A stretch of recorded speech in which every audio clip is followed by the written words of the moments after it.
sister na mag-ano sa kanya. Dali. Si Oh, yan. sister.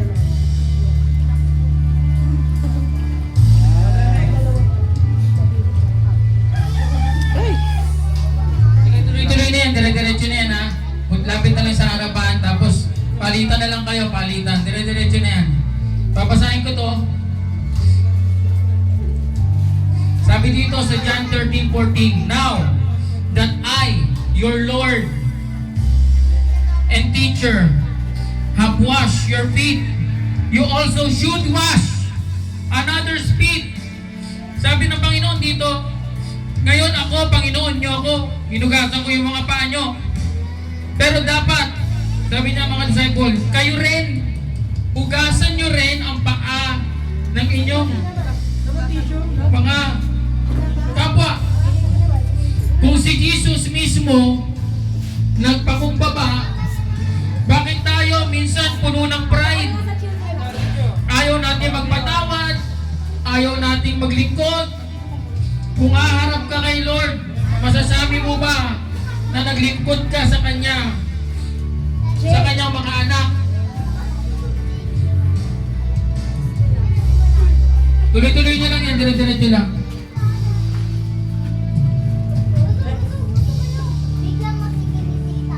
Sa Matthew chapter 25, verse 40, "Whatever you did for one of the least of these, brother and sister of mine, you did for me." Sabi ng Panginoon, kung ano man ang ginawa ko sa aking mga anak, ganun din ang gagawin ko sa inyo. Sabi ng Panginoon. Kapag hindi tayo nagmamahal, hindi tayo naglilingkod, we fail to live out His example. Kung ang sapatos ay puno ng putik, kailangan hugasan. Ganon din ang puso. Kapag puno ng pride, kailangan ay hugasan ng pagpapakumbaba. 1 Corinthians chapter 11 verse 24. "This is my body, which is for you." Grabe ang pagpapakumbaba ng Panginoong Jesus, na ating Diyos, Panginoon makapangyarihan sa lahat. Sapagkat sabi niya, ako, Panginoon niyo ako. I'm your teacher. I am your Lord. Sabi niya dito.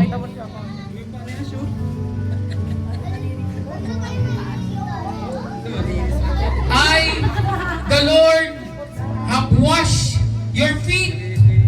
You also should wash one another's feet.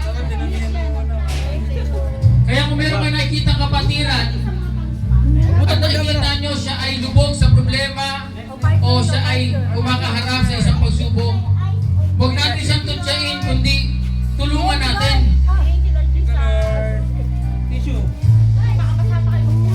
Kung si Jesus mismo nagpakumbaba, bakit tayo? Bakit hindi natin magawa? Kaya ngayong araw na ito ay gagawin natin yan bago tayo mag-Holy Communion. Watch feet.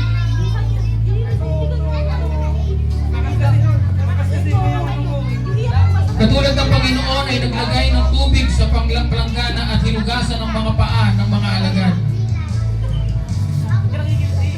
I am willing to humble myself and serve my brother and my sister. Parang isang tatay na handang magpakumbaba para sa pamilya. Ganito si Jesus, nung kanyang hinugasan ng mga paa ng mga disipulo, ito ay pag-ala-ala ng kanyang pagpapakumbaba na kanyang pinakita sa mga disciple. Okay? Pagkatapos niyan, ay ibibigay natin yung mga tinapay at mga saro.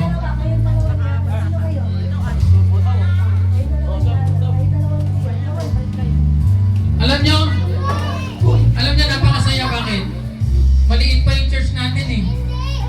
Sipin mo kung paano kung 100 na tayo, magagawa pa ba natin yan? Kaya, mapalan tayo dahil nagsisimula pa lang ang church.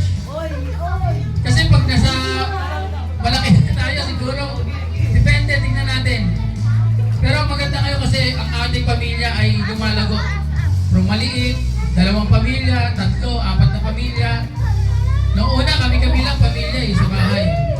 Pero ngayon, ito na. So, lalago ang gawain, dadami. So, samantalahin natin yung mga pagkakataong ito na nagagawa natin yan. Yan.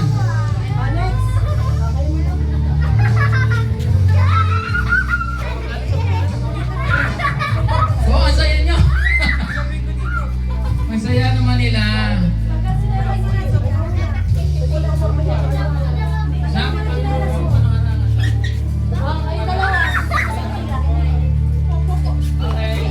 Sige, upo. Yung nilagay ko dyan, ayan yun, powdered sampagita. Ano yun, natural.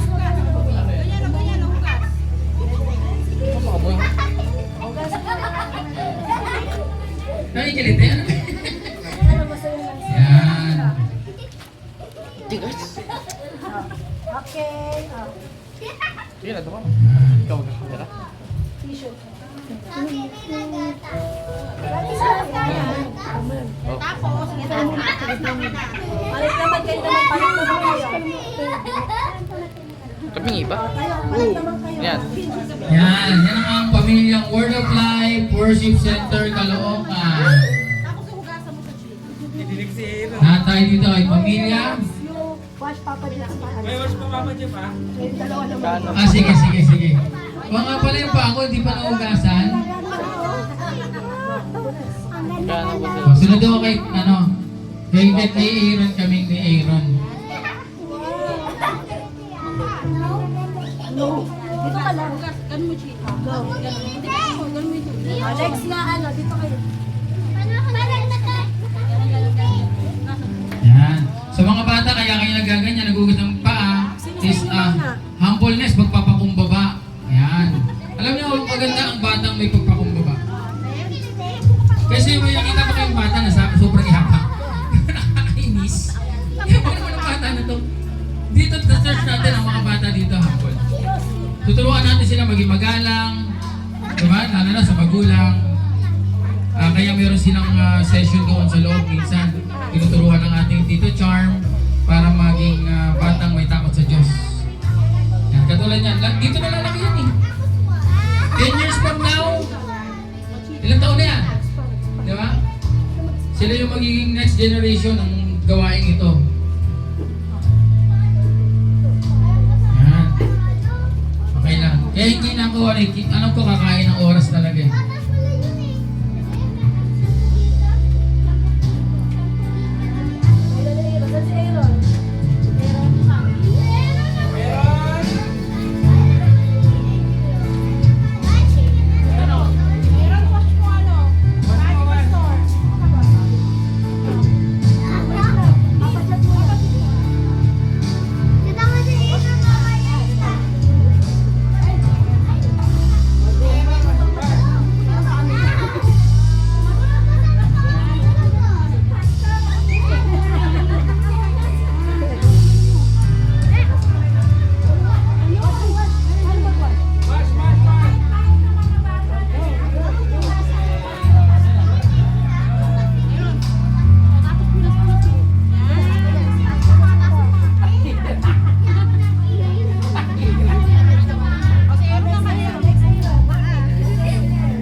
natin. 11 ah. Ay, wait. Hawakan natin yung tinapay at ang saro. 9 years old, 9 years old. 9 years old pataas. Pwede na. 9 years old. Hawakan lang muna. Wala po munang kakain. Wala po munang inom. Dala ka mag-9. Meron na kayo, Ash? 9 years old, 9 years old. Stop yung camera. Mahal, pakiano nga dito sa akin. Oo. Tinigawan ko na yan. Yan. Yan mo lang, angat mo lang. Yan pa rin. Angat mo lang. Angat lang. Yan. Kaya kailangan ko yan kasi remembrance yan ng church natin eh. Diba? Darating ka na ilang taon na tayo? 2 years? In the making yung 3 years natin. Darating ang time, 20 years, 30 years. Yung video na yan. Mapapanood natin every anniversary. Okay. Hallelujah. So ito na. Okay, hawakan po natin yung tinapay. Tayo po tayo. Tayo. Tayo, tayo, tayo.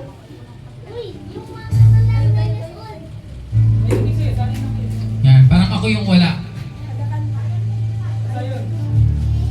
Uy, wala ako. Meron pa dito. Sakto lang.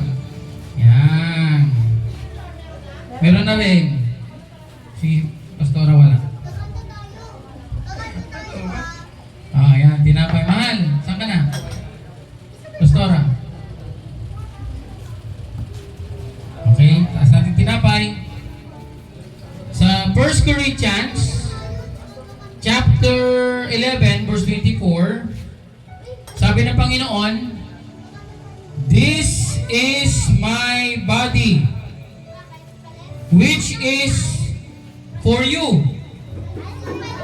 Do this in remembrance of me." Sabi natin, naaalala kita, Panginoon. Naaalala kita. Naaalala kong ginawa mo sa krus. Naaalala kong ginawa mo sa krus. Salamat. Okay.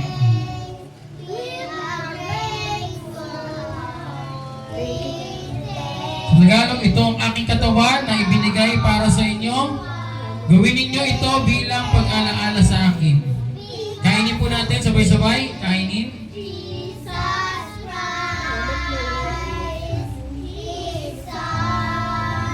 Habang kinakain po natin ay ating bibigyan ko kayo ng oras para sabihin sa Panginoon ng pasalamat. Alalahanin natin yung mga latay, yung kanyang paghihirap, kung saan dapat tayo ang pinarusahan, tayo ang dapat na ipinako, ngunit siya ang umako ng lahat. Salamat, Panginoon.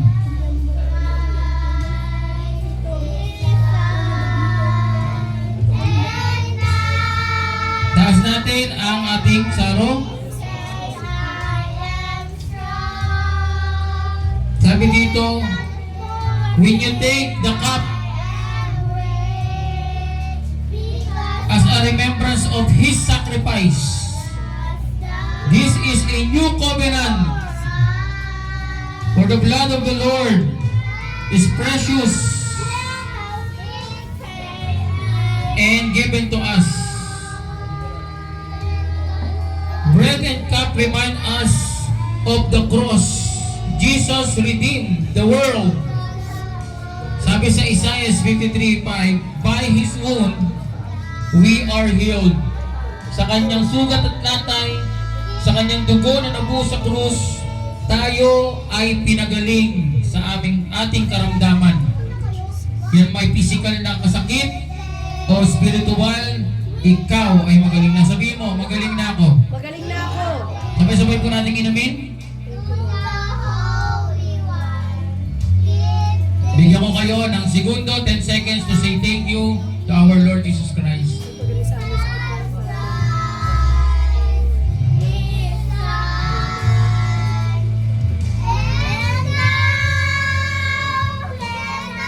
Revelation chapter 3 verse 20. Here I am standing at the door and knock. Narito ang Panginoon, nakatayo sa iyong pintuan at kumakatok. Kung kumakatok ang Panginoon sa pintuan ng puso mo ngayon, pagbuksan mo siya at ikaw ay kanyang pagpapalain. Let us live a life that serves humanity and remembrance so we can answer Him with joy. Mga kapatid, let's humble ourselves. Hugasan natin ang mga paa ng isa't isa and then remember Christ's sacrifice in the communion. Lord, we remember you. We put off our pride and will renew our commitment to serve you. Thank you, Lord. Palapakan natin ang Panginoon. Yes, Lord. Yan. Sabihin natin sa bawat isa, sumayin niyo ang kapayapaan. Yan. Tinagalog ko lang, peace be with you. Yan. Peace be with you. Peace be with you. Yan. So, maraming salamat po. Hindi na po ako mangangaral dahil nandun na po lahat ng mensahe ng ating araw ngayon. Sakto lang, di ba? 12? 3 minutes. And paalala po ito na tuwing first Sunday of the month ay meron tayong Holy Communion. Huwag kayong mahiyang magdala ng kaibigan, kamag-anak, okay, mahal sa buhay, tuwing first Sunday. Kasi yan yung magiging parang regalo mo sa Panginoon, no? Dahil isang kaluluwa lang ang maligtas, ay ang buong kalangitan ay nagsasaya. So, sa next Sunday, first Sunday of the month, see to it na meron tayong maimbita. Kahit di sumama, maimbita lang. Kahit di sumama. Kung sumama, okay. Pero tandaan nyo kung isa lang sa atin magdala ng isa, puno na nga tayo eh. Diba? 1:1 lang. Puno na to. And meron tayong padlock. Dadala tayong pagkain, tas ambag-ambag, dalhin dyan sa lamesa, kain tayo sabay-sabay. Kung walang madadala, walang problema, okay lang. Okay? Baka kasi ay, hindi mo ako makakapunta, nakakahiya, wala akong dala. Huwag ganon, ha? Dahil lang doon, hindi ka na nagpunta. Nakaligtaan mo na yung Holy Communion. Okay lang kung walang dala. Next time. Diba? So ngayon, ay magko-closing prayer na ako para sabay-sabay na tayo. Closing prayer, asan yung mga may birthday? Punta dito. Amber, sa harap. At ang ating sister Carla, CA. Yan, punta dito. At ang ating Pastor Mario, lapit dito. Si Pastor Mario is celebrating. Harap si kayo doon. Yan. So lahat ng kamay sa may birthday, sabay-sabay natin sila ipag-pray. Lord God, Father in heaven, we pray sa mga taong ito, naglilingkod sa iyo at patuloy na sumasamba sa iyo, Panginoon, at nagpapagamit ng kanilang buhay sa iyong gawain. Lord God, we pray sa kanilang kaarawan, ay bigyan mo sila ng kasiyahan na nagmumula sa iyo. The joy of the Lord, ang kanilang kalakasan. Ito Lord, we pray kay Amber, na siya ay babalik na sa school. Ingatan, cover with your most precious blood, bigyan ng talino na nagmumula sa iyo. Lord God, ilayo sa masama. Lord God, protektahan pagpasok sa school hanggang pag-uwi, ingatan, at i-provide lahat ng pangangailangan sa kanyang pag-aaral. I-bless mo kanyang mga magulang, Panginoon, upang sila ay makasuporta kay Amber. Ngayong araw na ito, araw mo, Amber, ikaw ay magpakasaya sa araw na ito. Ikaw ay pinagpapala ng Panginoon. Good health, and wisdom, knowledge, understanding, and blessing upon blessing sa buhay mo, Amber. Yes, Lord. And I pray sa ating sister Carla, sister CA, sabay-sabay natin sabihin, Lord, pagpalain niyo po si Carla. Bigyan mo, Panginoon, ng blessing na nagmumula sa iyo, mind, heart, body, spirit, and soul, kalakasan. Ano man ang kinakaharap, problema, pagsubok, ay iyong tutulungan, Panginoon. Hindi siya manghihina, siya'y palalakasin mo. Every day, ay huwag mong ilayo, Panginoon, sa iyong presensya, sa panalangin, sa pagbabasa ng Bible, Lord God, bigyan mo siya, Panginoon, ng wisdom, knowledge, and understanding. Sa kanyang birthday, Lord God, ngayong araw na ito, bigyan mo siya ng kasiyahan na nagmumula sa iyo. At marami pang birthday na darating, Lord God. Let your will be done, let your purpose fulfill, ilayo sa mga kapahamakan, cover with your most precious blood, at maging kanyang dalawang anak, kanyang pamilya, ingatan mo, Panginoon. We praise you, Lord God, we glorify you sa buhay ni Carla, sa kanyang kaarawan. In Jesus' name, amen and amen. Palapahan natin ang Panginoon. Thank you, Lord. Happy birthday to you. Hey, hey, hey. Happy birthday to you. Hey, hey, hey. Happy birthday, happy birthday, happy birthday to you.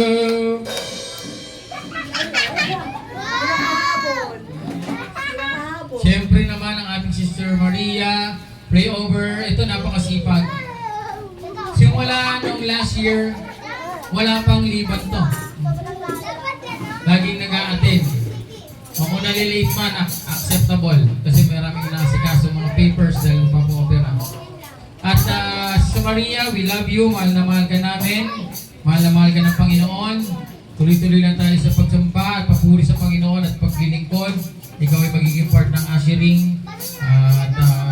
I pray, Lord God, kay Sister Maria, ibigay mo, Panginoon, ang kalakasan ng spiritual, Panginoon, sa kanyang pananampalataya ay huwag, Panginoon, siyang maghina, Lord God, anumang atake ng kaaway o anumang mga palipad hangin o anumang mga negative spirit ay aming sinasawata, pinipigilan sa buhay ng aming Sister Maria.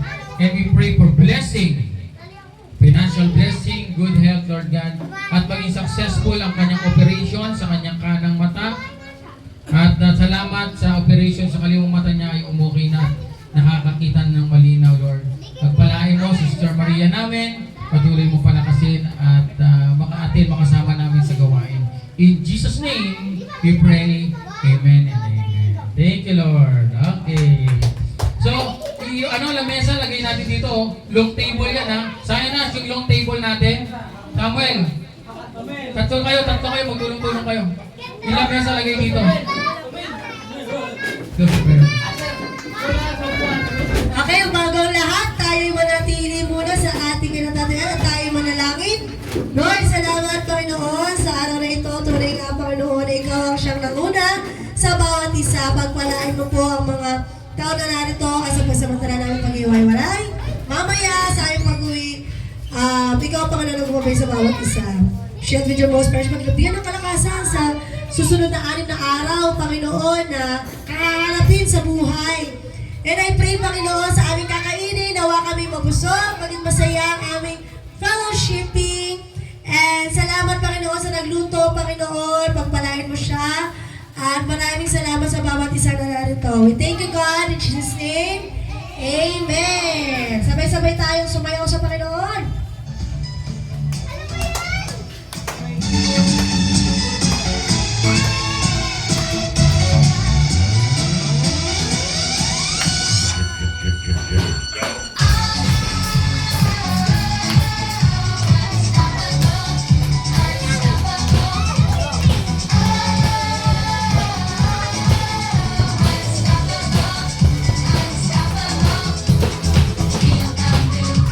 As I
Okay, sige.